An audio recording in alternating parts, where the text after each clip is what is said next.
সালামু আলাইকুম ওয়া রাহমাতুল্লাহ।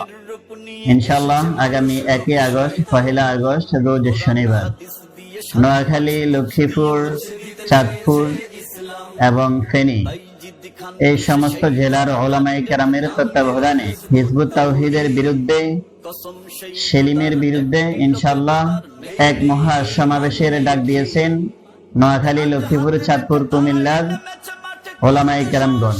তো আমরা সবাই ইনশাআল্লাহ আগামী 1 আগস্ট সবাই নোয়াখালী জেলা স্কুল ময়দানে আসার জন্য বিশেষভাবে অনুরোধ করা যাচ্ছে।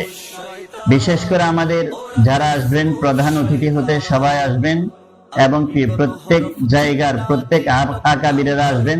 তাদের মধ্যে আমরা যে মুখগুলো চিনি ওদের মধ্যে হচ্ছেন হেফাজতে ইসলামের মহিবুল্লাহ বাবু নবী সাহেব এবং চরমনাই শাইখে ফয়জুল করিম সাহেব এবং আমাদের অন্য যারা আসবেন, রেজাওয়ান রফিকি সাহেব আসবেন, এনায়েতুল্লাহ আব্বাসী সাহেব আসবেন এবং জামায়াত ইসলামের কাজী ইব্রাহিম সাহেব আসবেন, আরো অনেক উলামায়ে কেরামরা আসবেন।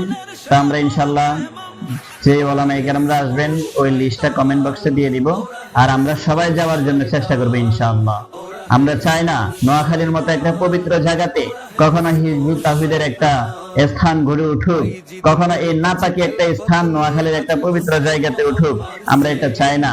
নোয়াখালীর মানুষ পুরা বাংলাদেশের মধ্যে, সারা বাংলাদেশের মধ্যে ইসলাম প্রচার করেছেন এবং বিশ্বের অন্যতম দেশগুলোতে, আফ্রিকা হতে অন্যান্য যে দেশগুলো আছে, নোয়াখালীর মানুষেরাই অনেকে ইসলাম প্রচার করেছেন।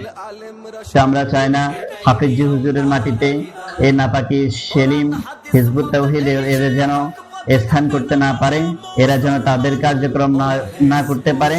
আর বিশেষ করে আমরা সরকারের কাছে অনুরোধ করব যেন ইসলাম বিরোধী এই সকল কাজ নারীদেরকে নিয়ে যেভাবে তারা পর্দাহীন, পর্দা করে না, পর্দার সাথে থাকে না, ওই নারীদেরকে নিয়ে যেভাবে তারা সমাবেশ করে, যেভাবে তারা নামাজকে নিয়ে ব্যঙ্গ করে, নবীর সুন্নতকে নিয়ে ব্যঙ্গ করে, ওইভাবে ওই হিজবুত তাওহীদকে যেন নোয়াখালীর মাটিতে কোনোভাবে বৈধতা ঘোষণা না দেওয়া হয়।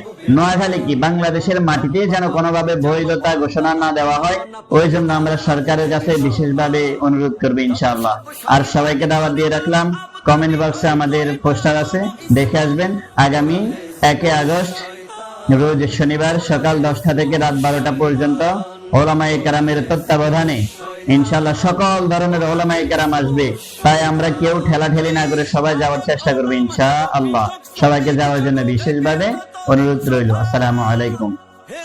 যুগে যুগে মুমিনের রূপ নিয়ে এসেছে মানুষ রূপী শয়তান। কোরআন হাদিস দিয়ে 7-5 বুঝ দিয়ে মুছে দিতে চেয়েছে ইসলাম। বাইজিদ খান এসে সেই ধারা জারি রেখে নাম দিল হিজবুত তাওহীদ। কসম সেই খোদার একটি লোকের তার নেই নেই ঈমান নেই ঠিক। হাতে আজ হাতে রেখে তারা নেমেছে মাঠে করতে সংস্কার ইসলাম। ওরা হিজবুত শয়তান, ওরা হিজবুত শয়তান, ওরা হিজবুত শয়তান, ওরা হিজবুত শয়তান। আরবি কোন হরফ চেনে না যেই লোক, নাম তার বাইজিদ পন্নী। রাখেনি মুখে দাড়ি, পান করেছে বিড়ি, শার্ট প্যান্ট ছিল তার সঙ্গী। সাহাবার যুগ থেকে আজ তাক পৃথিবীতে চলে এসেছে যেই ইসলাম, তার মতে সেটা ভুল ঠিক নেই এক চুল, সকল মুসলমান বেঈমান। হিজবুত তাওহীদ তার মতে শুধু ঠিক, সে দলের সে বড় ইমাম। ওরা হিজবুত শয়তান, ওরা হিজবুত শয়তান, ওরা হিজবুত শয়তান, ওরা হিজবুত শয়তান। বাইজিদ মরে গেছে, খেলাফত নিয়ে আছে হুসাইন মুহাম্মদ সেলিম। নারীদের এনে ডেকে হিজবুত দলে রেখে আছে সে বিলাসিতা বিলীন। ঘরের নারী ডেকে নামিয়ে দিয়ে মাঠে করেছে সে দলের হাতিয়ার। পর্দা করা ভুল, আলেমরা সব ভুল, এটাই নিয়ম তার আকীদা। কোরআন হাদিস মত নেই সে হক পথে যাবে না বলা মুসলমান। ওরা হিজবুত শয়তান, ওরা হিজবুত শয়তান, ওরা হিজবুত শয়তান, ওরা হিজবুত শয়তান। মন গড়া বই লিখে ইসলামী নাম রেখে তুলে দেয় নারীদের হাতে দলের নারীরা মিলে পর্দা দিয়ে তুলে বিক্রি করে পথে ঘাটে করে তারা সমাবেশে নারী পুরুষ একজোট বোরকা দাড়ি সব বেদা লম্বা পাগড়ি জামা পর্দা লাগে না